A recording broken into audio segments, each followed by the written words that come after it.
The champagne cork popped like a gunshot, echoing through the opulent ballroom of the Chicago Hilton.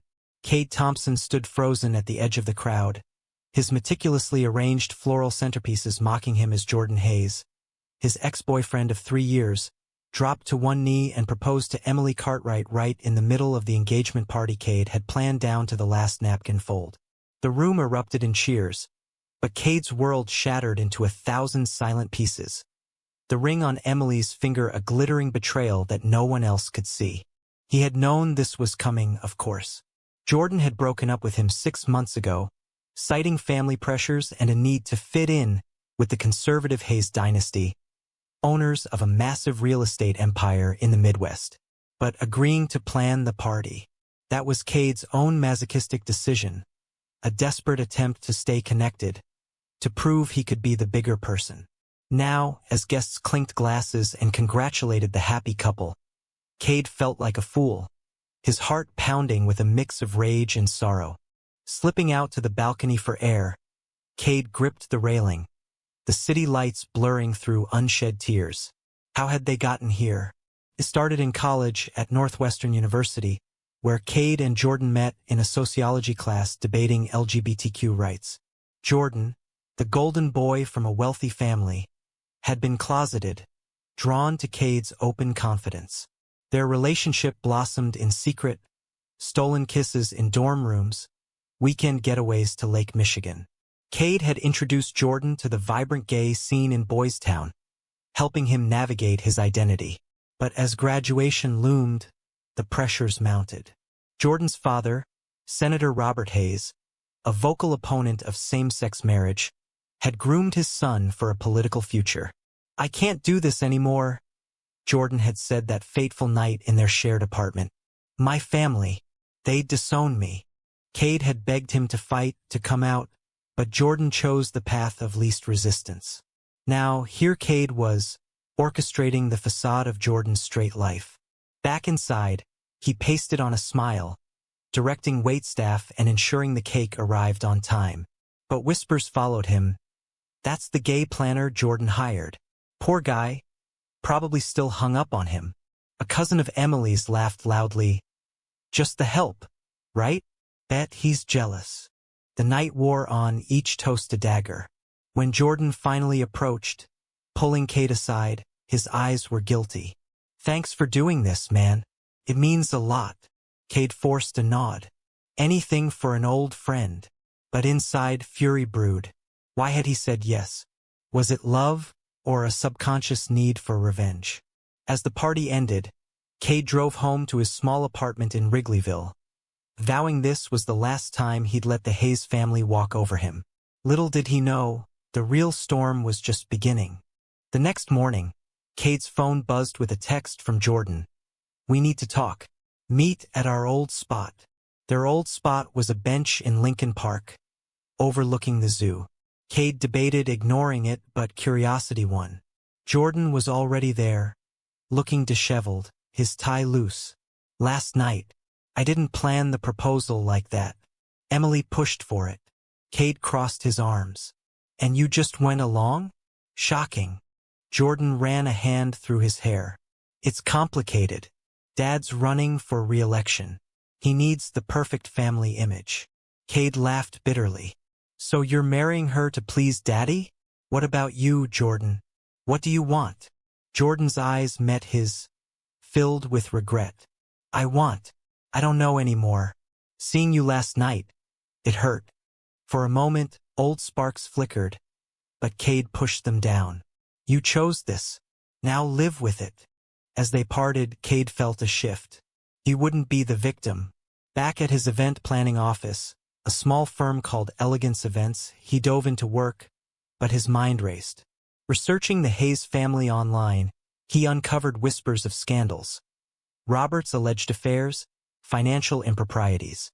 Nothing concrete, but enough to plant seeds. Was it ethical to dig?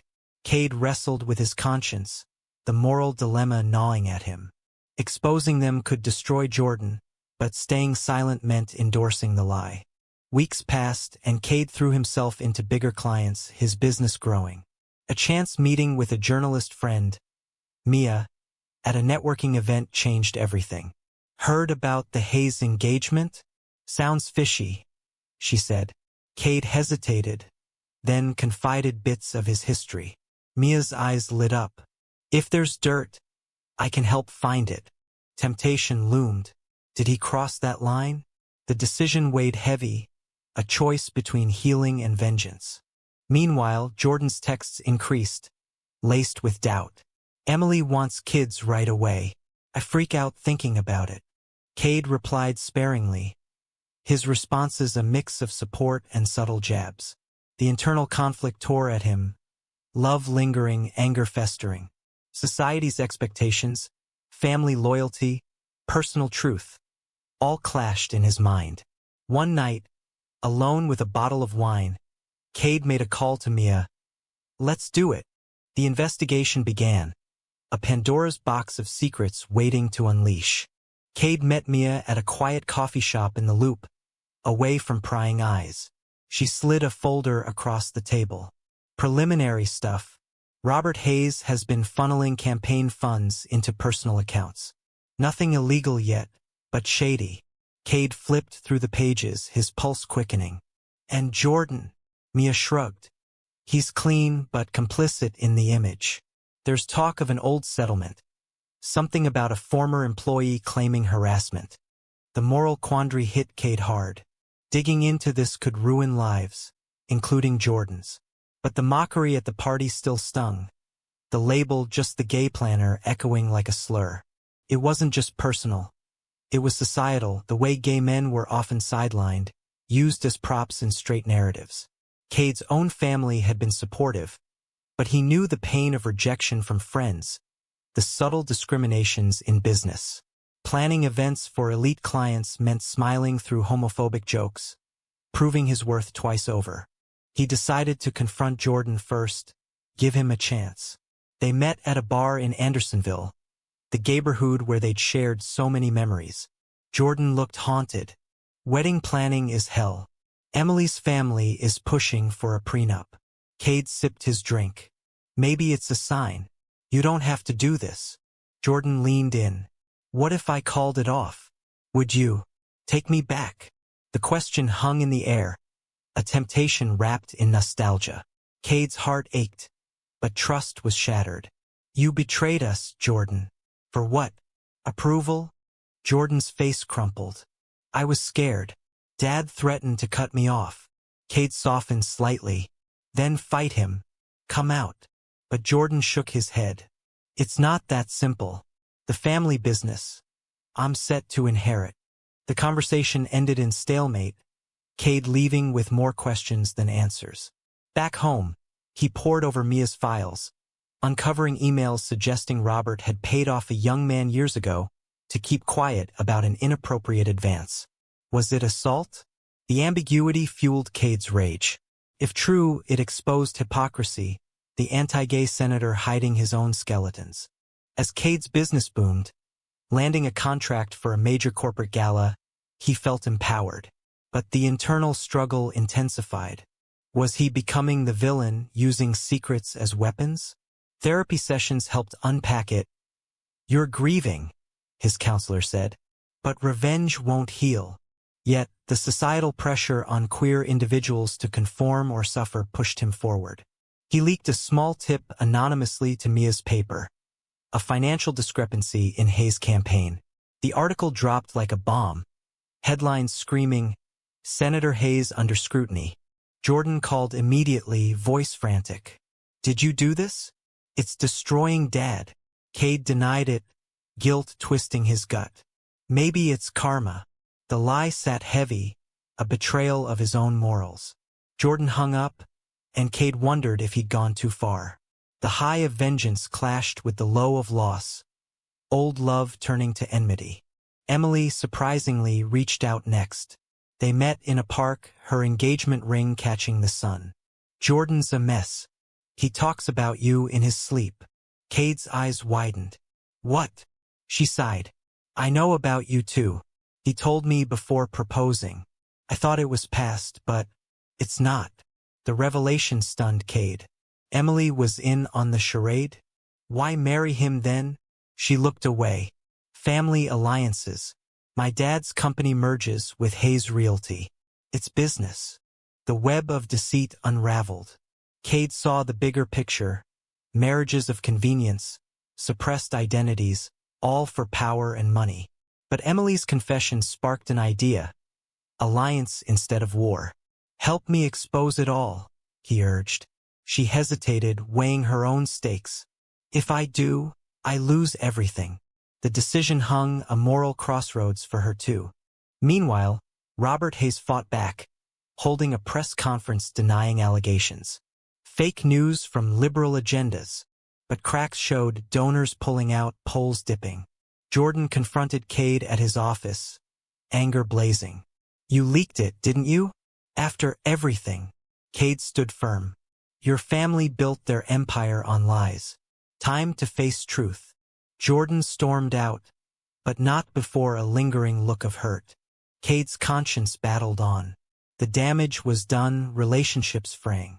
He attended a support group for LGBTQ professionals, sharing his story anonymously. Hearing others' tales of discrimination fueled his resolve, but also highlighted the cost, isolation, trust issues. As the scandal escalated, Cade prepared for the next move, unaware of the backlash brewing. The article's fallout hit like a tsunami. Protesters gathered outside Hayes Realty's headquarters in downtown Chicago, signs reading "Hypocrite Hayes" and "Equality for All." Cade watched from afar, a mix of satisfaction and dread. Mia called, "We have more." That settlement? It was with a mail in turn, claiming unwanted advances. Proof emerged, deposition transcripts, hushed payments. Cade faced his own reckoning. Friends questioned his involvement. Is this about justice or jealousy? He couldn't deny the personal motive. The pain of Jordan's abandonment still raw. Nights were sleepless, replaying memories. Their first date at Navy Pier, Jordan's tentative coming out. Love had been real, but societal chains strangled it. Family expectations, religious dogma, career ambitions, all conspired against them. Jordan appeared at Cade's door one rainy evening, soaked and desperate. Dad's having a breakdown. Mom's leaving him. Cade let him in, the old pull undeniable. They talked for hours, Jordan admitting, "I never stopped loving you, but I was weak." Tears flowed, confessions pouring out. The proposal was staged for press. Emily knows I'm gay. Cade's anger softened. Then why not stop? Jordan sighed. Fear of losing it all. In that vulnerability they shared a moment of truth, but no reconciliation. Cade urged therapy, self-acceptance. Jordan left promising change, but doubt lingered. The next day, Emily called, "I'm in. Let's take them down." They met secretly, her providing internal documents showing Robert's embezzlement. The moral dilemma peaked. Was exposing a family worth the destruction? As the story broke wider, national media picked it up. CNN interviewed victims, including the former intern, now out and advocating. Cade watched, pride mixing with guilt. Had he unleashed too much? Jordan's text stopped, a silence that hurt more than arguments. Then the counterattack. Robert's lawyers sued for defamation, naming Mia's paper and hinting at sources. Cade panicked, consulting a lawyer. "Stay low," she advised. But anonymity cracked when a private investigator tailed him. Paranoia set in, every shadow a threat. The price of truth. Safety. Peace. At a family dinner with his supportive parents in the suburbs, Cade broke down. "I started this for revenge, but now it's bigger." His mom hugged him. "You're fighting for what's right, but protect your heart." The conversation grounded him, highlighting contrasts. His accepting family versus Jordan's toxic one. High tension built as the wedding approached. Invites arrived, a cruel reminder. Cade debated attending a final confrontation. Meanwhile, Jordan faced his father. "I'm gay, Dad. The wedding's off." Robert exploded, disowning him on the spot. Jordan called Cade in tears. "I did it. But now what?" Cade rushed over, finding Jordan packing. "Come stay with me." But Jordan refused. "I need to figure this out alone." The rejection stung, a role reversal. Cade realized his actions had forced change. But at what cost? Friendships strained, business clients wary of scandal association. As investigations deepened, federal agents raided Hayes' offices. Robert's arrest loomed, the empire crumbling. Cade reflected on the chain reaction, one party's mockery leading to this. Was it justice or overreach? The internal conflict raged, decisions, consequences unfolding. With Robert under indictment for fraud, the Hayes family fractured publicly. Tabloids splashed headlines. Senator's son calls off wedding amid scandal. Jordan went radio silent, holing up in a hotel. Cade tried reaching out, but voicemails went unanswered. Guilt consumed him. Had he pushed too far? Emily, now free from the arrangement, thrived. She started her own venture, crediting Cade for the wake-up call. "You showed me I deserved real love." Their unlikely friendship blossomed, a silver lining. But for Cade, the void grew. Business suffered initially, but then surged. Clients seeking an authentic planner, inspired by his story, leaked subtly. A surprise visit from Jordan's mother, Patricia, shook him. At his office, she sat rigidly. "You destroyed us." Cade met her gaze. "Your husband did that." Hiding truths. She softened. "Jordan's suffering. He loves you, but resents you." The revelation pierced. Patricia admitted knowing about Jordan's orientation, but enabling the denial for family unity. Her own regrets mirrored the societal complicity. Cade wrestled with outreach. Driving to the hotel, he found Jordan checked out. Panic set in. Where was he? Mia helped track. Jordan had flown to New York, seeking distance. The chase began, Cade booking a flight, determined to confront. In Manhattan, amid bustling streets, Cade found Jordan at a small cafe in Greenwich Village. "Why run?" Jordan looked weary. "Because everything's my fault now?" "No, yours too." The argument escalated, voices rising.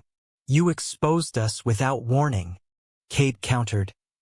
"You lived a lie. I gave you chances." Passers-by stared, but they didn't care. Raw emotion spilling. Reconciliation seemed impossible, betrayal deep. Jordan admitted attempting therapy, but trauma lingered. "Dad's in jail because of this." Cade clarified, "Because of his crimes." But the damage to their bond was irreversible. They parted angrily, Cade returning to Chicago defeated. Back home, backlash intensified. Online trolls harassed Cade, calling him a vindictive ex. His social media flooded with hate, testing resilience. Support from the LGBTQ community balanced it, letters of thanks for exposing hypocrisy. Yet, the personal toll, anxiety meds, therapy doubled. A turning point came at a Pride event. Speaking on a panel about coming out in conservative families, Cade shared anonymously. Audience questions probed. Was it worth it? He paused. For truth, yes, but love. Complicated. Jordan resurfaced via email. Need time. But thank you for forcing me to face myself. Hope flickered. Cade focused on healing, volunteering at a youth center, helping queer teens navigate similar struggles. The societal impact rippled policy discussions on ethics in politics. As months passed, Robert's trial began. Testimonies revealed more. Homophobic rants, cover-ups. Jordan testified against his father, a bold move. Watching on TV, Cade swelled with pride. Post-trial, Jordan called, "It's over. Dad's guilty." Relief washed over them. They met in neutral territory, a quiet restaurant. "I forgive you," Jordan said, "but we can't go back." Cade nodded, tears falling. Friends. The agreement bittersweet, a compromise born of pain. With Robert sentenced to 5 years, the Hayes empire sold off. Jordan, disinherited, started anew, working at a nonprofit for LGBTQ rights. Cade admired from afar, their occasional texts cordial. But the void persisted, a reminder of lost love. Cade's business rebounded stronger, specializing in inclusive events. A high-profile wedding for a same-sex couple brought acclaim. Yet, success felt hollow without closure. Internal monologues haunted. Had he chosen vengeance over compassion? The moral ambiguity lingered, decisions echoes. Emily introduced Cade to her brother, Mark, a kind architect. Sparks flew, but Cade hesitated, scars fresh. Dates were tentative, trust rebuilding slow. Society's progress clashed with personal setbacks. Marriage equality legal, but prejudices enduring. A family reunion for Cade highlighted contrasts. His parents embraced his journey, proud. You stood up, but questions arose. What about Jordan? Cade deflected, masking hurt. Then, a bombshell. Jordan announced running for local office, openly gay, platforming on reform. Media buzzed, crediting the scandal for his awakening. Cade watched interviews, seeing growth. Jealousy mixed with joy, Jordan thriving without him. Confrontation inevitable at a fundraiser. They locked eyes across the room. Jordan approached. Thanks for coming. Cade smiled faintly. Proud of you.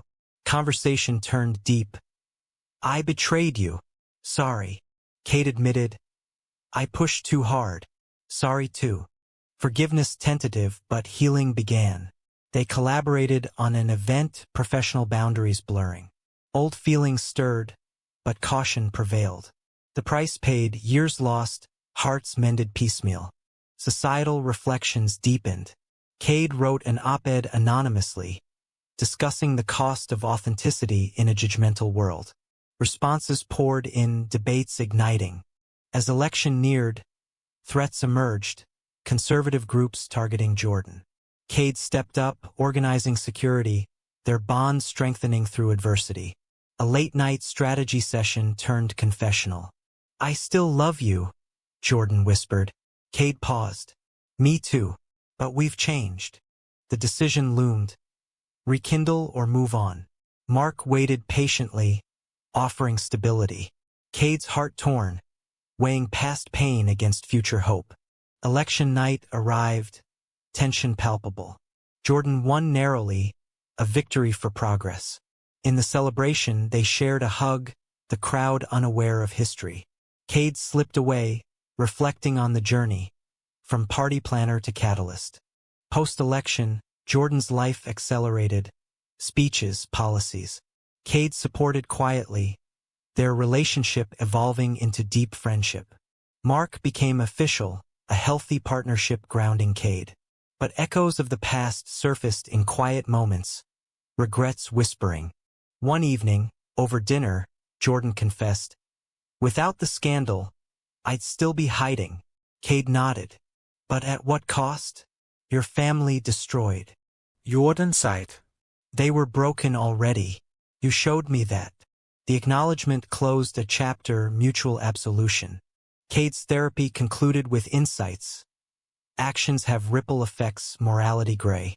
He mentored young gays, sharing lessons, fight wisely, prioritize self. Years later, at a pride parade, they marched together, symbols of resilience. Cade looked back. The party, the mockery, the exposure all led here. Damage healed, growth achieved. The story ends not in fairy tale romance, but hard-won truth. Characters paid dearly. Lost families, shattered trusts, rebuilt lives. Society shifted slightly, but battles continued. Was exposing the secrets the right choice? Or did the ends justify the means in a world stacked against authenticity?